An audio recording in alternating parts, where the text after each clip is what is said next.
The moment the cruise director handed me the key card and apologized with a forced smile, saying, "I'm terribly sorry, Miss Thompson, but due to an overbooking glitch, your cabin has been assigned to 2 passengers," my heart sank like an anchor into the deep blue sea. I had saved for this luxury cruise from Miami for months, hoping the Caribbean sun would clear my head before my wedding to David next spring. But when the door to cabin 712 swung open and I came face to face with a tall, striking woman unpacking her suitcase on the bed nearest the balcony, I realized this wasn't just an inconvenience. It was the beginning of a nightmare I couldn't wake from. "Hi, you must be the other booking," she said, turning with a warm but appraising smile, her green eyes locking onto mine. "I'm Claire Reynolds. Looks like we're roommates for the week." I forced a polite nod, clutching my bag tighter. "Myla Thompson. This is awkward. I can ask them to fix it." Claire waved a hand, her short dark hair catching the light from the porthole. "They already tried. The ship's full. We'll make do. 2 beds, plenty of space." She was probably in her early 30s, dressed in a crisp white blouse and tailored shorts that screamed confidence and money. I, on the other hand, felt frumpy in my travel jeans and t-shirt, my blonde hair pulled into a messy ponytail. My conservative family back in Chicago would have a fit if they knew I was sharing a room with a stranger, especially a woman who carried herself like she owned the world. We made small talk as I unpacked. She was from Los Angeles, a marketing executive taking a break from a stressful project. I mentioned my job as a teacher and the engagement ring on my finger, hoping it set boundaries. David had encouraged this solo trip, saying I needed time to find myself before the big day. Little did he know how lost I already felt. That night, as we lay in our separate beds with the hum of the ocean outside, sleep wouldn't come. Claire's breathing was steady, but my mind raced. What if she snored? What if this ruined my relaxation? But deep down, a tiny voice whispered that something about her presence stirred feelings I'd buried long ago. Feelings my family and faith had taught me to ignore. I pushed them away. This was just a week. Nothing more. By midnight the ship had left port, and the gentle rocking should have lulled me to sleep. Instead I stared at the ceiling, replaying the last argument with my mother before I left. "Myla, you're 28. It's time to settle down. David is a good man from a good family. Don't throw that away chasing some silly adventure." Her words still stung. I loved David, at least I thought I did. He was safe, stable, everything my parents wanted. But safe had started to feel like a cage. Claire rolled over in her bed. "Can't sleep either?" she asked softly. I hesitated. "First cruise. Everything feels big." She chuckled. "You'll get used to it. The ocean has a way of making your problems seem small." Her voice was kind, but there was an edge to it, like she was speaking from experience. We talked a little more. Favorite books, worst travel stories, until exhaustion finally won. When I woke at dawn, the Caribbean sunlight poured through the curtains, and Claire was already up, brewing coffee in the small machine on the desk. She handed me a cup without asking how I took it. Black, 2 sugars. Somehow she'd guessed right. We dressed in silence, the awkwardness of sharing a bathroom hitting me full force. I caught her reflection in the mirror, and quickly looked away. By the time we stepped out onto the promenade deck for the captain's welcome, hundreds of passengers were already gathered. The air smelled of sunscreen and salt, laughter echoing off the railings. I told myself it would be fine. 1 week. Then home to David and the life everyone expected. But as the captain began his speech about romance and new beginnings, Claire's hand suddenly slipped into mine. Her grip was warm, steady, and before I could pull away she stepped forward, raising our joined hands like a trophy. "Everyone, I'd like you to meet my wife Myla," she announced. Voice clear and confident over the microphone the captain had just handed her for a passenger spotlight. "We're celebrating our first anniversary on this beautiful ship." The crowd erupted in applause. Cameras flashed. My world tilted. Hundreds of faces turned toward us, smiling, clapping, some even cheering congratulations. I stood frozen, my mouth dry, the engagement ring on my left hand suddenly burning like a brand. Claire's arm slid around my waist, pulling me closer as if we had done this 1,000 times. "Smile, sweetheart," she whispered through her grin, her lips barely moving. "I'll explain later."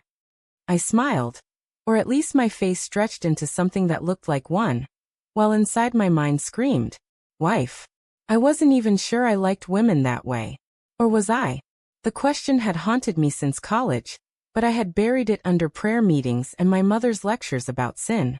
Now it was being shouted to the entire ship.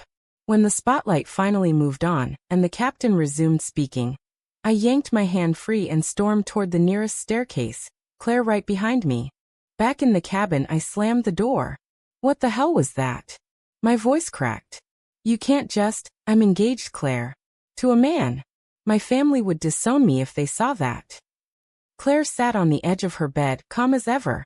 I know. I'm sorry. I panicked. She ran a hand through her hair. My ex is on this ship. Her name's Lauren. She's here with her new girlfriend and half her family. They've been texting me nonstop since we boarded, trying to check in. I saw her at breakfast staring at me like she still owned me. When the captain asked for couples to share something special, I just grabbed the first safe thing I could. She looked up at me, green eyes pleading. You looked kind. Safe. And honestly, you're beautiful. It slipped out. Safe. The word landed like a slap. I had spent my whole life being safe. For my parents, for David, for the church. You used me, I whispered. In front of hundreds of people. I know. And I'll fix it. We can tell them it was a joke, or I'll say I was drunk. Whatever you want. But her voice lacked conviction. I sank onto my bed, head in my hands. My phone buzzed, a text from David. How's the first day, babe? Miss you already.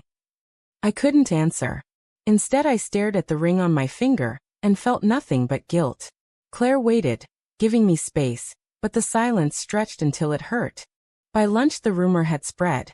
Passengers smiled at us in the buffet line. An older couple stopped us to say how inspiring it was to see young love thriving. Claire played along effortlessly, ordering for me, touching my lower back lightly as we walked. Every touch sent electricity through me that I didn't want to name. That afternoon we were scheduled for a couple's cooking class. Claire suggested we skip it, but I shook my head. If we hide now it looks worse. So we went. We chopped vegetables side by side, her shoulder brushing mine, and for a few minutes I forgot the lie. She laughed when I burned the garlic. And the sound was warm, real. Later, back on deck watching the sunset, she finally spoke again. I'm not asking you to be anything you're not, Myla. Just let me protect you from questions for a few days. After the cruise we never have to see each other again. I wanted to believe her. But when my mother called that evening and I lied. Yes, Mom, everything's fine, I met some nice people. The guilt twisted deeper. Claire sat across the room, pretending not to listen. Yet her eyes held something like understanding. By the time the ship docked at our first port, the weight of the lie had already begun to change me. The next 3 days blurred into a tense performance. We toured Nassau together because skipping would raise eyebrows.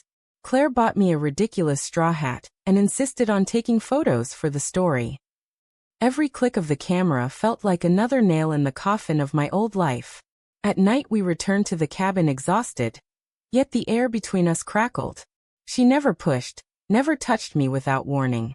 But her presence filled the small space until I could hardly breathe. On the third evening my phone rang while we were getting ready for the formal dinner. It was David. Claire stepped onto the balcony to give me privacy, but I knew she could still hear. Hey babe, he said, voice warm and familiar. The guys at work are jealous I let you go on a cruise alone. Everything okay? I swallowed hard. Perfect. Just meeting lots of interesting people. The half-truth burned my tongue. When he asked if I missed him, I said yes, but the word felt hollow. After we hung up, Claire came back inside. You don't have to keep doing this, she said quietly. I can tell them the truth tomorrow. But the next morning everything shattered again. Lauren, Claire's ex, cornered us at the pool deck. Tall, polished, with a smile sharp enough to cut glass. Claire, darling, I heard you got married. How sweet. Introduce me to your wife. The way she said the word dripped venom. Claire's hand found mine instantly, squeezing hard. Myla, this is Lauren. An old friend. I played along, smiling until my cheeks ached, but inside I was screaming. Lauren's eyes lingered on me too long, assessing, judging. Later Claire confessed the full story. Lauren had been controlling, manipulative, and when Claire left her 6 months ago, Lauren swore she'd make her regret it. Now Lauren's family sponsored half the ship's events. If they learned Claire was single, the harassment would never stop. That night the moral weight crushed me. Was I helping Claire escape abuse? Or was I just a convenient prop? My own family's voice echoed in my head. Love the sinner, hate the sin. Yet here I was, pretending to be the sinner. Claire must have sensed my spiral. She sat on the floor beside my bed after lights out. I never meant to drag you into my mess, she whispered. You can walk away anytime. I'll handle the fallout. But walking away meant facing the questions from every passenger who had clapped for us. It meant explaining to David why strangers thought I was married to a woman. It meant admitting that every time Claire looked at me, something inside me woke up. Something I had spent years praying away. Instead of answering, I reached down and took her hand. Just for a moment. Neither of us spoke again until morning. The confrontation came on day 5, during the ship's grand gala. My mother had been texting nonstop, demanding photos. I finally sent one, Claire and me smiling on the deck, her arm around my waist. The reply came instantly. Who is that? David said you went alone. I stared at the screen until my vision blurred. Claire found me on the balcony, phone still in my hand. Tell me what you need, she said. I'll end it right now if you want. But ending it meant losing the only person who had seen me, really seen me, in years. Over the past days we had talked about everything. My fear of disappointing my parents, her struggle to be accepted by her own conservative family in LA, the way society still treated us like a punchline. She never once tried to convert me or push. She simply listened. And in listening, she gave me permission to question everything. At the gala, Lauren struck again. She cornered me near the bar while Claire was getting drinks. You know she's using you, right? Claire always needs a shield. When she's done, she'll drop you just like she dropped me. The words hit like ice water. I wanted to defend Claire, but doubt crept in. Was any of this real? When Claire returned, I pulled her aside. Did you pick me because I looked easy to manipulate? My voice shook. Claire's face paled. No. God, no. I picked you because the moment I saw you in that cabin, something in me recognized something in you. Like we were both running from the same cage. She took a shaky breath. But if you want out, I'll stand up in front of everyone right now and tell the truth. I'll take every consequence. Tears burned my eyes. For the first time I realized the real betrayal wasn't Claire's announcement. It was every year I had betrayed myself by pretending to be someone I wasn't. I don't want out, I whispered. I think I'm falling for you. The words hung between us, raw and terrifying. Claire searched my face, then gently wiped a tear from my cheek. Then we face it together. No more lies to each other.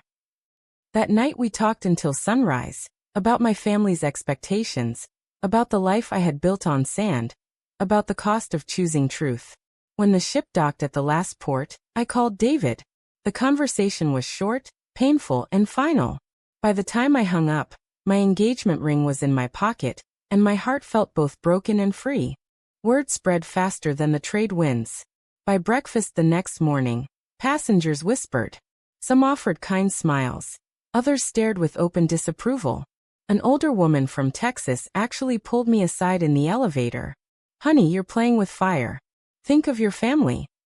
Her words echoed everything I had grown up hearing. Claire and I spent the day in our cabin, doors locked against the world.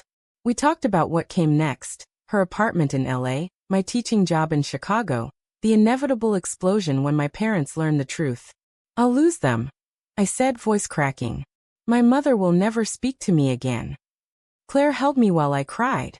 You might, but you'll gain yourself. Her voice was steady, yet I felt the tremor in her arms. She was risking everything too, her reputation, her career if clients found out about the fake wife scandal. We had both chosen the lie that became truth, and now the bill was due. That evening the ship hosted a final dance under the stars. We went because hiding would only make us look guilty. Lauren appeared one last time, drunk and bitter. Enjoy your little fantasy, she spat at Claire. When the cruise ends, she'll run back to her safe little straight life. Claire stepped between us. She's not going anywhere she doesn't choose. And neither am I.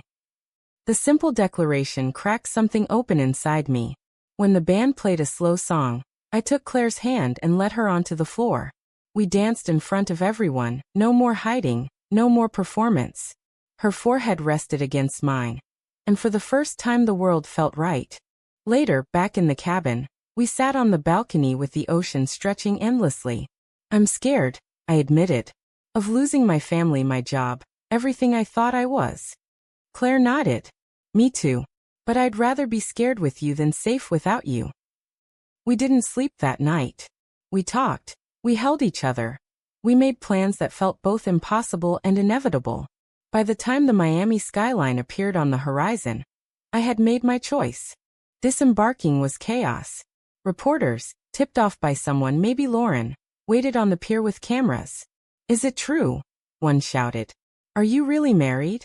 Claire's hand tightened around mine. I could have denied everything, slipped back into my old life, and no one would have blamed me. Instead, I looked straight into the nearest lens and said, yes, she's my wife. The words tasted like freedom and terror at once. My phone exploded with messages. My mother's horrified texts, David's stunned silence, friends asking if I had lost my mind. Claire booked us a hotel near the airport, so we could face the storm together. That first night on land we lay awake listening to the city instead of the ocean. You can still change your mind, she whispered. I would understand. But I was done changing my mind to please other people. Over the next weeks the fallout came hard. My parents cut me off financially and emotionally. The school where I taught asked me to take some time. David's family spread rumors.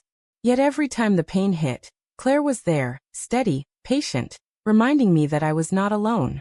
6 months later we stood on a different balcony, this one overlooking the Pacific from her LA apartment.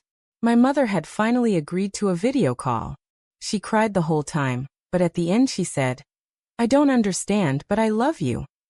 It wasn't acceptance yet, but it was a beginning. Claire turned to me as the sun set, the same golden light that had once witnessed our first fake announcement. Was it worth it? She asked softly. I kissed her, slow and certain. Every single cost. After all the pain and growth, Myla stood by her choice. But was it worth it? True or false? Embracing your true self is always worth the pain of losing those who can't accept you?